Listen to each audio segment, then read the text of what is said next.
Être une sœur est une expérience merveilleuse, même si les sœurs sont confrontées aux mêmes défis que tout le monde. Les sœurs partagent même l'expérience de l'abus sexuel. Selon une étude réalisée en 1998, 30% des sœurs interrogées avaient subi une ou plusieurs formes d'abus sexuels. La plupart du temps de la part de prêtres, mais parfois aussi de la part de personnes extérieures ou même de sœurs. Vous devez donc savoir quels sont les signaux d'alarme à surveiller. En général, l'abus sexuel est un processus graduel. Il commence par un manque de respect de vos limites. Ce manque de respect peut provenir d'une seule personne ou être une attitude répandue dans votre congrégation. Par exemple, lorsque les sœurs sont incapables de fixer des limites et d'utiliser des phrases comme « je ne veux pas de ça », c'est un signal d'alarme. Cette atmosphère vous rend vulnérable à toutes sortes d'abus, y compris les abus sexuels.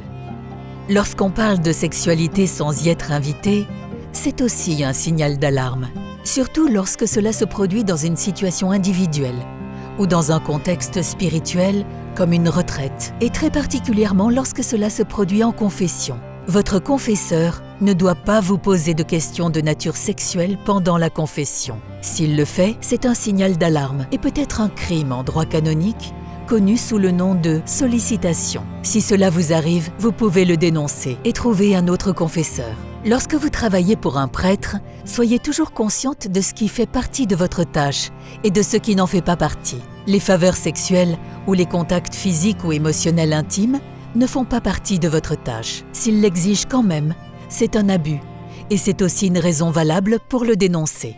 Malheureusement, toutes les sœurs ne sont pas protégées contre les abus sexuels ou même contre les viols. Parfois, les victimes gardent le silence parce qu'elles se sentent coupables et ont peur d'être déshonorées.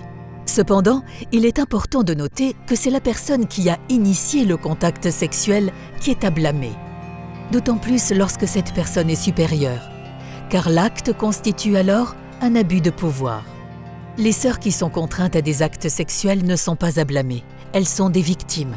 Quand il n'y a pas de consentement, il n'y a pas de responsabilité. Lorsqu'une sœur a vécu cette expérience, elle mérite le soutien de ses supérieurs et de sa communauté pour faire face au traumatisme, recevoir une thérapie appropriée et dénoncer l'auteur des faits aux tribunaux séculiers et ecclésiastiques si elle le souhaite. Cependant, toutes les congrégations ne sont pas prêtes à aider une sœur traumatisée de cette manière. Certaines ont peur de l'auteur du crime, voire son complice, ou ignorantes. Cela peut avoir des effets dévastateurs. Certaines communautés ont été sensibilisées et ont appris à gérer différemment des cas similaires. Mais comment savoir si votre communauté l'a fait? Nous vous suggérons d'aborder cette question dès le début de votre formation.